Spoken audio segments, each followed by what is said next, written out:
I've made a number of videos on vintage test equipment, most of them things from the 70s, and most of them Heathkits, although I do go into other brands from time to time. And I have 2 or 3 videos anyway on early analog VOMs by Heathkit and by Simpson, specifically the Heathkit M-1, which was I think called the handy tester, then the MM-1, which is very similar to a early Simpson 260, and then the first model of Simpson 260, the Series 1 or 260-1. All of those have essentially the same circuit for measurement of AC voltage, and they all have a 5 kilovolt or 5,000 volt maximum AC voltage that can be applied to them. And also typically they use a different jack for the 5 kV input than they do for lower ranges, usually 1000 volts and down. Those are handled by a selector switch. But for the highest voltage range, it's usually you just select like the 1000 volt range on the selector switch, and then there's an additional resistor or resistors going to a separate input jack for that 5 kV input. And a lot of that has to do, well, there's several reasons for it, one of which is it saves having to have the switch rated for 5,000 volts. But, you know, there's other reasons as well. Now this jack and the subsequent circuitry lines up like this. This is common to all these models, and no doubt many others as well by different companies and different models within those brands. So you end up with a number of resistors, and it's usually going to add up to several mega ohms depending on the meter. It may only be 1 mega ohm, maybe 10, maybe 50 mega ohms. I've seen the numbers all over the place. And that all basically comes down to is how sensitive is the actual meter movement. But anyway, you're dropping a bunch of voltage, presumably across all these resistors. And then you have the same exact configuration on every one of them. You've got a couple of parallel opposing diodes forming a rectifier assembly. But they're not connected together on this side, only on this side. So it's a 3-wire, 1, 2, 3, more like that for the purposes of this discussion. So 1, 2, 3 terminals or wires coming off the rectifier assembly. And even though they're not stated as to which type they are, based on their vintage, they're probably selenium types. So that means they probably have a forward voltage of something like 0.3 volts and probably a very low ability to handle reverse voltage. Maybe only good for 30 volts or something reverse before they break down. Pretty sensitive in that regard. And if you want to have more voltage, then you have to start stacking them up, and it's not uncommon in those days to see a bunch of selenium rectifiers in a stack, also with heat sinks. Each one of the diodes in the stack handling only a portion of the overall voltage that may be applied to it. But in these meters, it's usually just one selenium element going this way and one going the other way. And then after that, in series with the one diode, is a shunt resistor, and this can vary again from several hundred ohms to a couple thousand ohms typically. And then that connects to the common terminal. So you apply the overall voltage, 5 kilovolts maximum from here to here, and some current goes through there as a result of the resistance and the voltage applied. You get some current. And the current is actually what's being measured in a sense. And then across the shunt is the meter movement.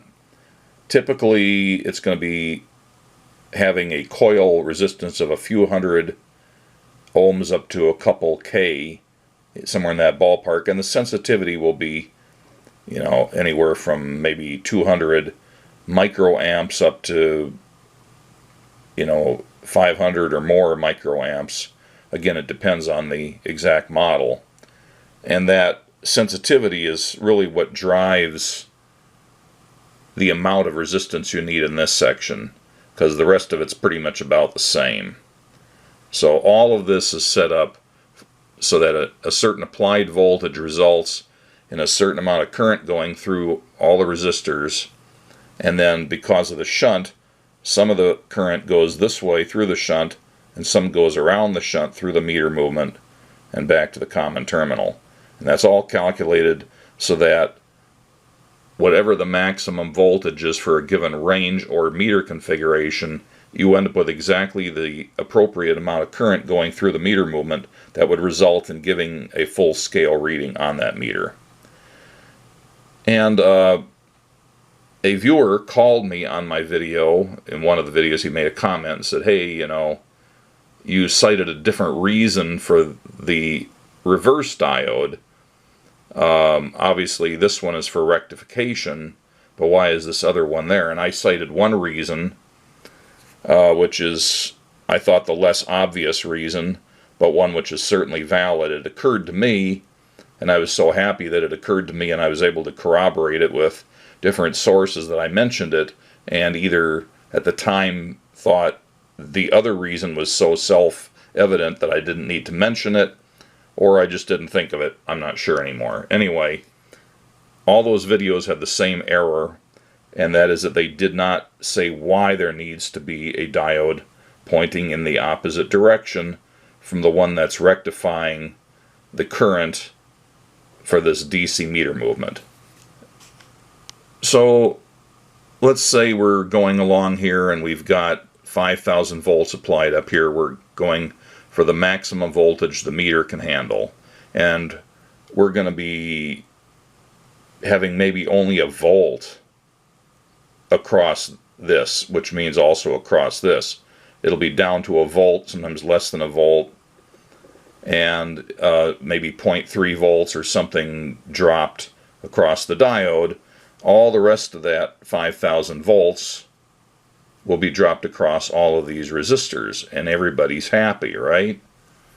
Well, that's great when you're measuring an AC signal and it's in the positive polarity at the moment. Half of its cycle is positive from here to here, and because of that you have this current flow going this direction, and therefore because there's current flowing through all those resistances, there's voltage dropped across the resistors, and therefore all that voltage has a place to go, and the meter doesn't see it, the shunt doesn't see it, the diode doesn't see it. All it sees is, you know, a couple of volts or something in this area, very low voltage.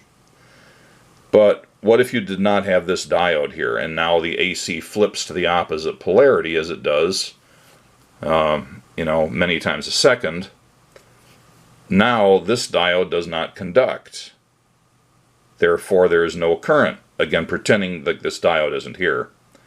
Now there's no current flowing through here because this diode is blocking it, and this diode looks like an open circuit, and you've got 5,000 volts across here and here, and because there's no current flowing through this shunt or through the meter movement, there's no voltage dropped here. So this side of the diode, the cathode, is essentially tied to the common terminal, and because there's no voltage drop here, again because of no current flowing, this side of the diode is essentially connected to 5 kilovolts. So what you have is 5,000 volts applied across this little diode, and in the reverse polarity, it's reverse biased, and it's only rated for a couple of volts or something, you know, a very small amount that it's able to handle, and you just blow it up, it disintegrates.